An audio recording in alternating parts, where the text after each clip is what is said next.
Shalom, Koholoyim La, Yahweh Bahashem, Yahweh Shai. Also, the bonus sales of GMS and honors to you, Akim. Peace and bless you, brothers and sisters that listen to Church of the Firstborn, the hopeful elect, Koholoyim La, Yahweh Bahashem, Yahweh Shai. Do this quick exhortation today to the power of Yahweh Bahashem, Yahweh Shai on faith, man. Building our faith, man. Which we know faith, according to Hebrews 11:1, is the substance of things hoped for, the evidence of things not seen, man. Right? Your belief or your hope or your confidence in Yahweh Bahashem Yahweh Shai, that's pleasing, man. And we gonna need that in the days to come. Well, now, right? You need to start working on your faith now, working on that mustard seed now, man, to overcome all these obstacles that the beast is gonna throw towards us, man. Because he's setting up his beast system. They're moving fast, man. All right. They're not wasting any time, these devils, man.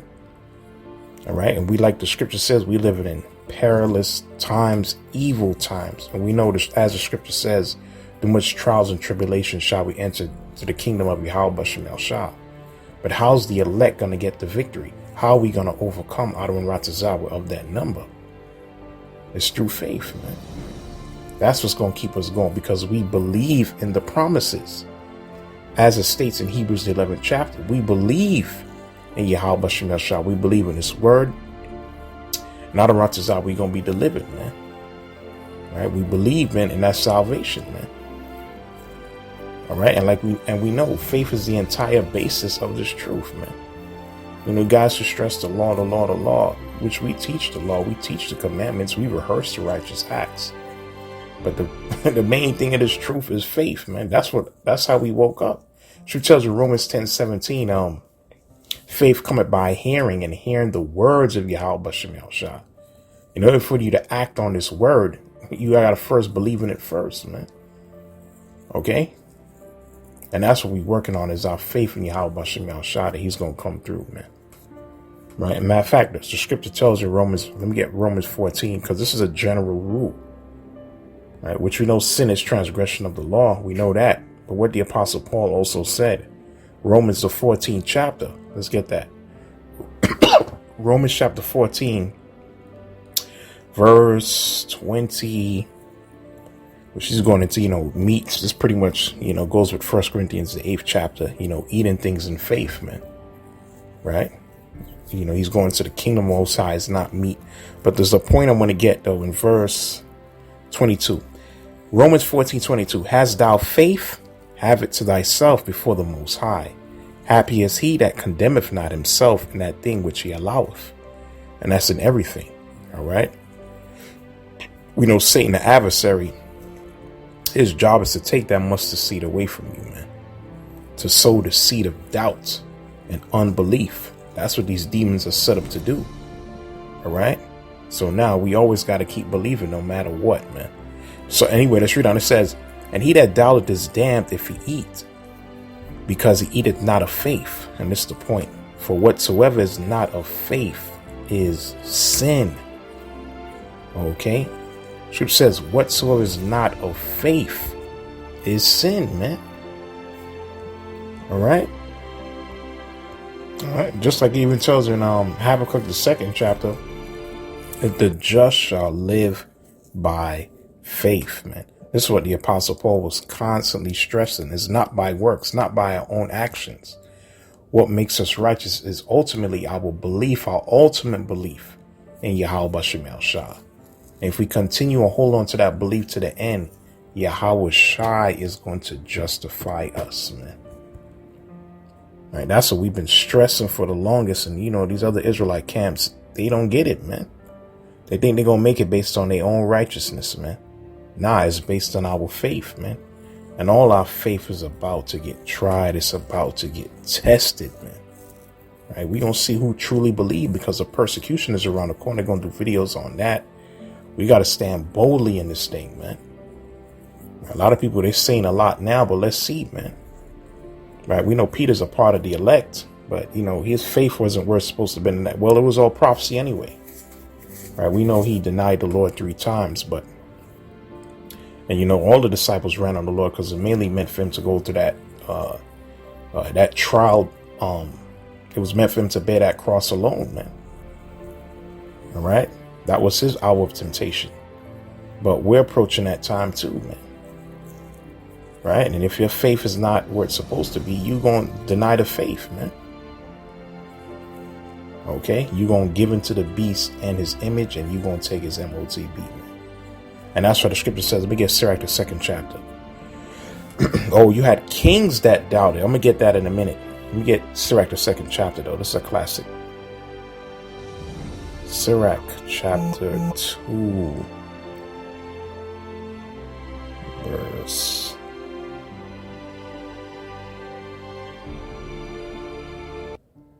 Let's start one. I'm going to jump. It says, my son, if thou come to serve the Lord, prepare thy soul for temptation. The scripture said, when you depart from evil, you make yourself a prey. Right? You that shining light. Right? You clinging to Yahweh Shai now, man. You learning righteousness, man. Start rehearsing the righteous acts. You know your nationality. You start calling upon the true names. Scripture says, prepare your soul for temptation now, man. Now them demons really gonna get at you now, man. All right, because you stand out. Right? But let me jump on down. It says, verse 10. And that's what the scripture says. Look at the generations of old and see, did any trust or have faith in Yahweh Bashem Al Shai and was confounded? Or did any abide in his fear and was forsaken? Or whom did he ever despise that called upon him? Call upon what? His name, man. Who did he ever despise? Who was ever confounded that trusts in the Lord, that abided in his fear? None. That scripture says that things that are written aforetime are written for our learning, that we through patience and comfort of the scriptures might have hope, man. So the scriptures give us examples, man, of our forefathers that trusted in Yahweh Bashem Al Shai, and he delivered them, man. And also give examples, I'm going to get that in a minute, of our forefathers that did not believe, and they got overthrown in the wilderness, man. Right? Verse 11, for the Lord is full of compassion and mercy, long-suffering, and very pitiful, and forgiveth sins and saveth in the time of affliction. Woe be to the fearful hearts and faint hands, and the sinner that goeth two ways. He's double-minded. Right? One foot in the world, is an entire body is in the truth, man. Right? Slothful, man. Really, he doesn't believe. Right? It says, especially the guys who fell out, woe unto them that is faint-hearted, for he believeth not, therefore he shall not be defended, man. He not going to be defended, man. Scripture says the unfaithful and unbelieving will have their part in the lake that burneth with fire and brimstone. Okay, so the Most High is not dealing with the faithless, man. That irritated Yahweh Shai more than anything, man, is Israel's lack of faith, man. That's why even when he went back to his hometown of Nazareth, the scripture said he couldn't do many works when we marked the 6th chapter, because they didn't believe in him. They were familiar with him. They said, isn't this the carpenter's son? Don't we know his mother and his brothers? What do you mean you came down from heaven? Like, get out of here, man. Right? He couldn't do much because they didn't believe. But then you had the flip other example with the centurion, right? In Matthew, the 8th chapter, where he said, listen, just speak the word. And I know when I go back, when my servant is going to be healed. And Yahweh Shai marveled at his faith. He said, I ain't see such faith, great faith yet in all of Israel, especially this current generation, man. So that's the type of faith that we got to have, man. All right. Let me get, this example came to my mind. King Asa, right, who was a righteous king for the most part, started out righteous, but he started believing in his leagues that he had with let me get that 2 Chronicles, the 16th chapter.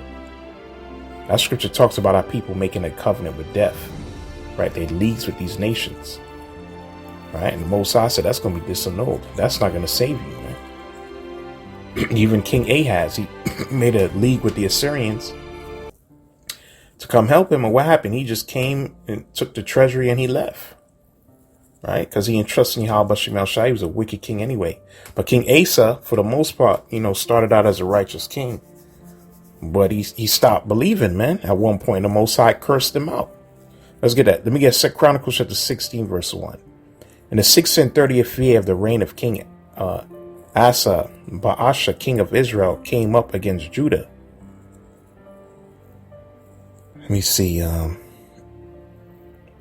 And built Ramah to the intent that he might let none go out or come into Asa, king of Judah.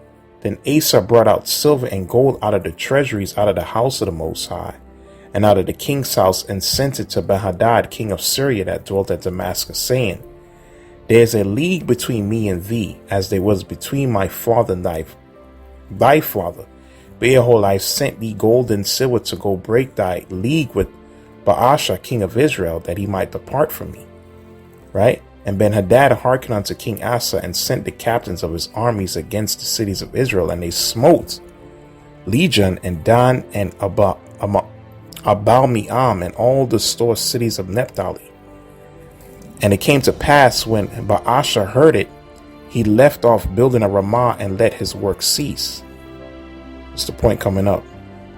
Verse 6. Right? And pretty much what's going on here in this chapter, you know, a little backstory, even though I read it.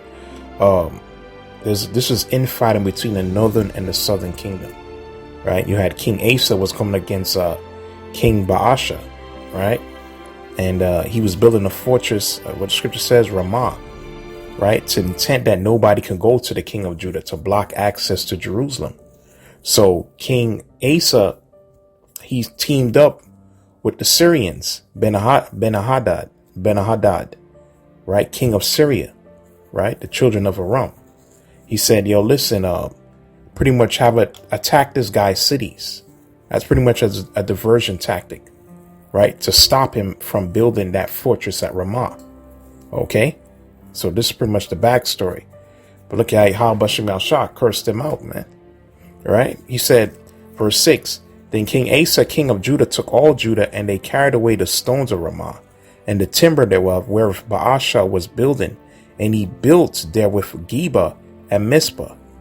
And at that time, Hanani the seer came to Asa, king of Judah, and said unto him, Because thou hast relied on the king of Syria, and not relied on Yahweh Shemel Shai thy power, therefore is the host of the king of Syria escaped out of thine hand. So the Lord cursed them out through the seer, through the prophet, man. He said, you relied on the king of Syria, man, to attack your brethren, the northern king, which the Most High was the northern kingdom at that time. And he said, now the king of Syria escaped out of thine hand. So he's saying, listen, the greater enemy was the Syrians, man. Not the northern kingdom, the Syrians, man, was the greater enemy, and you relied on them. And now they escaped out of thine hand. He said, were not the Ethiopians and the Lubans a huge host? Which he had a beautiful prayer in 2 Chronicles, the 14th chapter, Asa, where he prayed to the Most High. That's when he was in the spirit, man. All right. And the Most High delivered, I think it was a 1,000,000-man army in his hands because he relied on the Lord, man.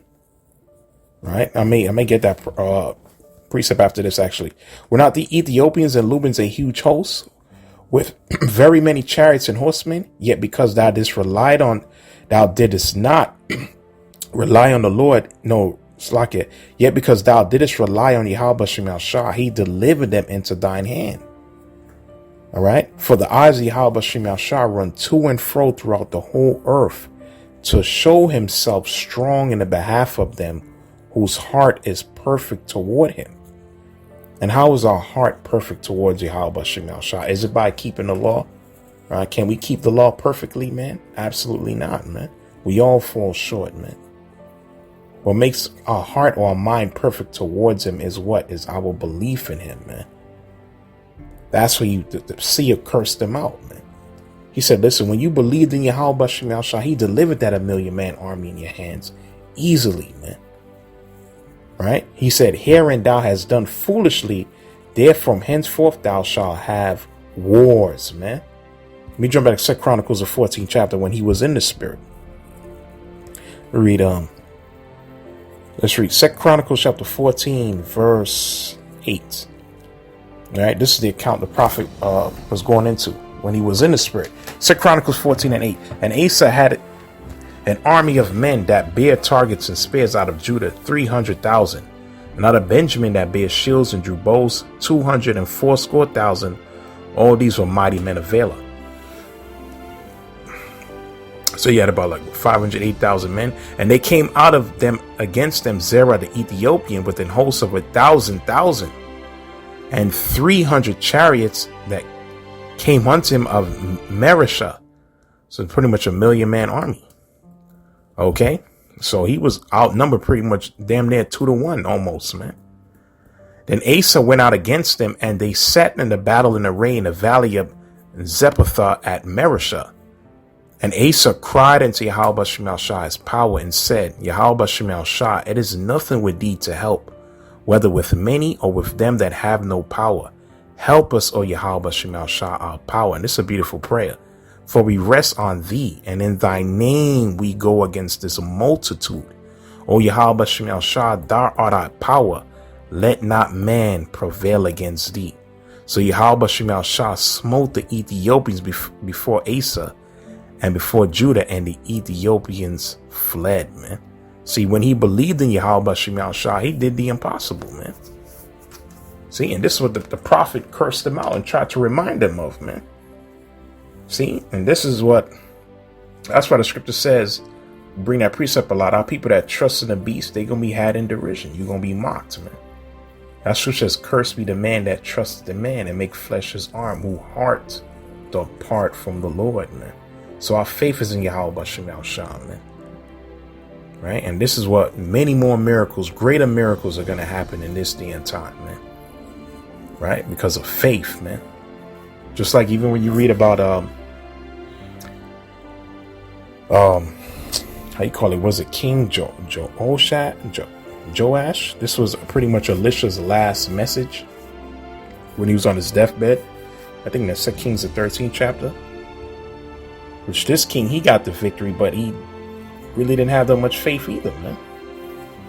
Right, let me get that. 2 Kings chapter 13, verse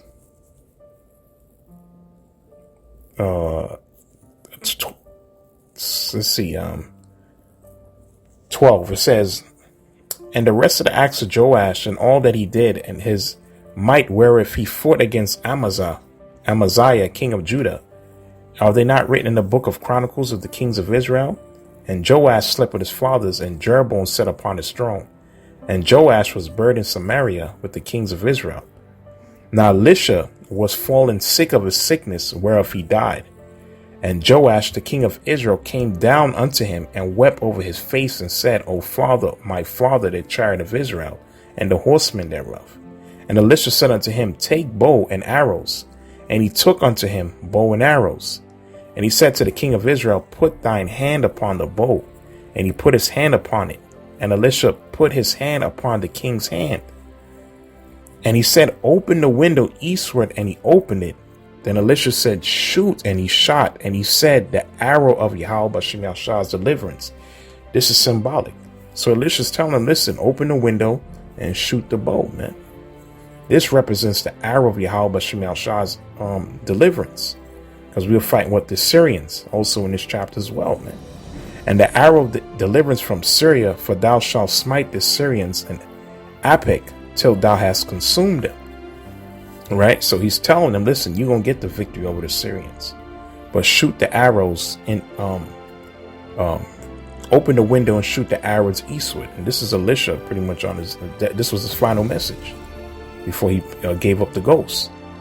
And he said, take the arrows, and he took them, and he said unto the king of Israel, smite upon the ground. And he smote thrice, 3 times, and stayed. And what happened? Verse 19. And the man of the Most High was wroth with him. He was angry and said, thou shouldest have smitten it 5 or 6 times. Then thou should have smitten Syria till thou hast consumed it. Whereas thou now shalt smite Syria but thrice, man. So, man, if you had more faith, man, if you didn't do it, if you wasn't so half-hearted, all right, if you put your all into it, you would have completely smitten the Syrians, man.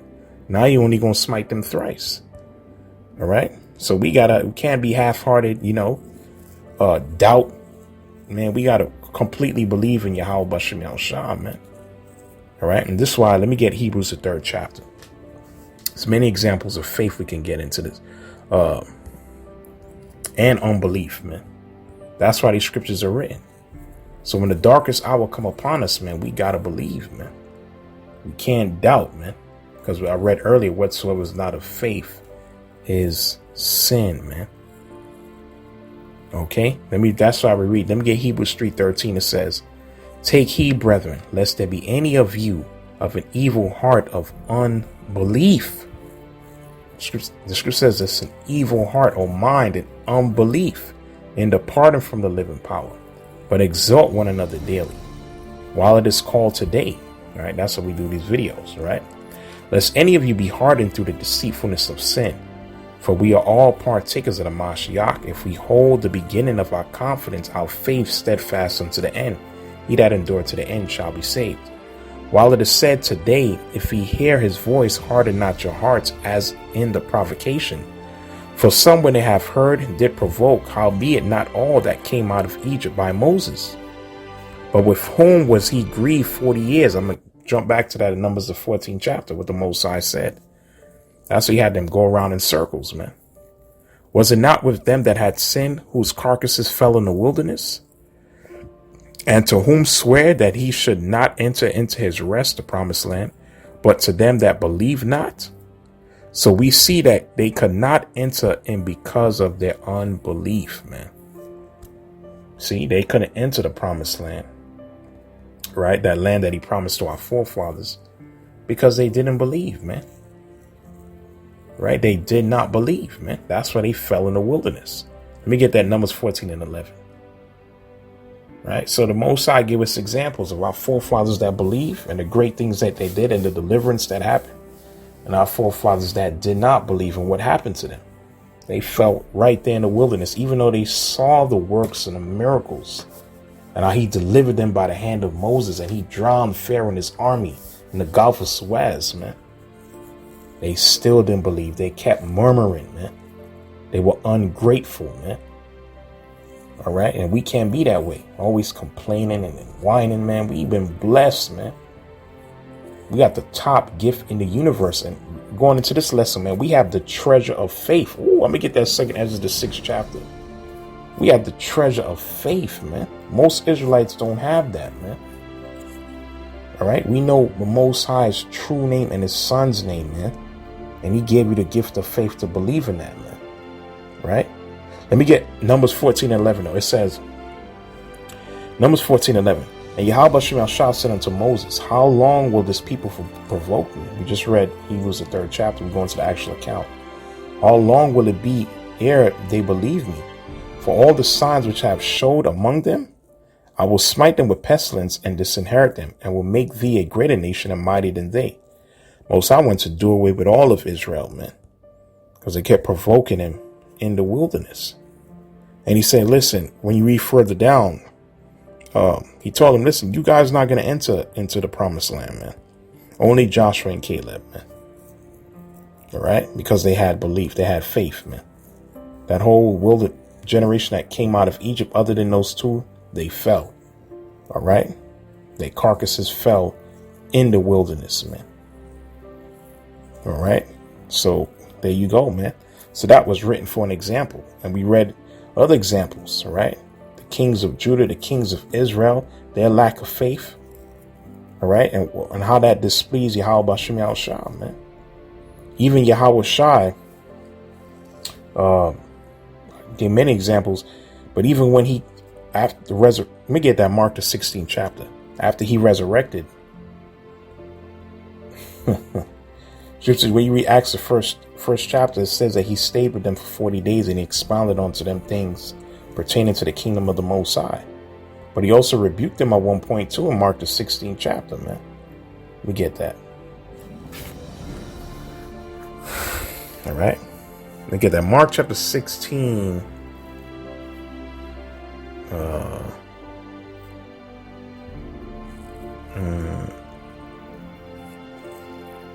Let's read Mark 16 and 9. Now when Yahushua was risen early, the first day of the week, he appeared first to Mary Magdalene, out of whom he had cast 7 devils. And she went and told them that had been with him, and they mourned and wept. Now they, when they heard that he was alive and had been seen of her believed not. You see that? They didn't believe, man.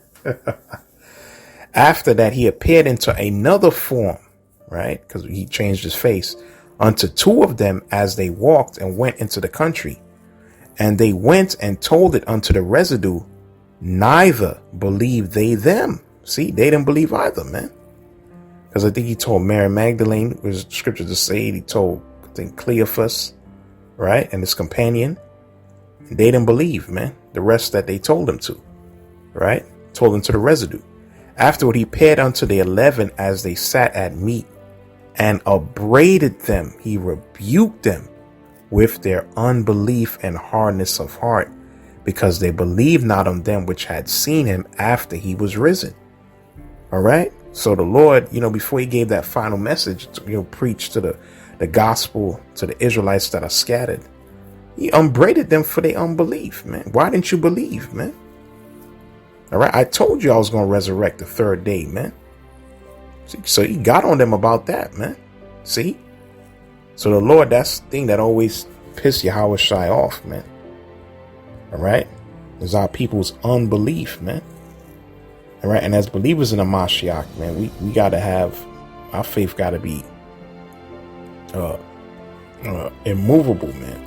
All right. Have that unwavering faith, man. All right. And I said I want to read that precept. I guess I'll close it out that second as of the 6th chapter. So you just do a quick exhortation today to the power of Yahweh Shem Shah, building our faith up, man. All right. It's not just cursing out Esau and the 2/3. Nah, man, our faith got to be on another level, man. Okay. Because we don't want to be castaways. We don't want to deny the Lord in that time. All right. Let me get second as the 6th chapter. All right. This is pretty much Yahweh Shem Shah. He said it before he created the world, before he created the angels, before he named the firmaments. Let me get that. Second Ezra 6 and 1, the pruners of verse 5. He said unto me, in the beginning, when is this the part in the Son of Times? All right. He's speaking to the prophet Ezra through the angel Uriel. When the earth was made, before the borders of the world stood, or ever the winds blew, before it thundered and lightning, or ever the foundation of paradise were laid, before Genesis, the 1st chapter. All right.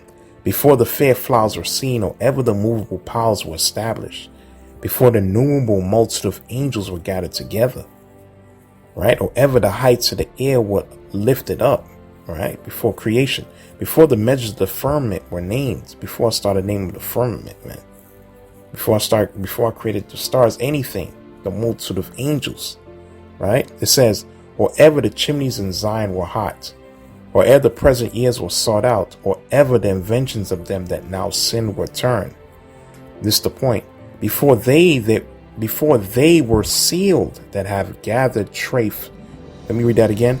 Before they were sealed that have gathered faith for a treasure, man. Who's sealed, man? The elect, man. All right? The 144,000. Then you have the 1/3. Right? Friends of the prophets, women, children. Right? Scripture says what? They have gathered faith for a treasure, man. That scripture says we have this treasure in earthen vessels, man. That's a gift that comes directly from Yahweh Shem Shah. He has to give you that gift to believe in him. Right? He has to guide you. As the scripture tells you in Yahweh Shah said, no man could come to me unless the Father himself draw him unto me. Right? So the Father has to give you that gift. That's what we're reading now, 2nd Ezra, the 6th chapter, man. So he gave us that gift before the foundation of the world, man. He sealed his elect with the treasure or the gift of faith, man. All right? Not our own works, our own righteousness, man. Our righteousness is of him, our belief in him, man. Okay? So, hopefully this lesson was edifying. I'd like to say, Koholim La, Yahweh Bashem Shah, Shalom.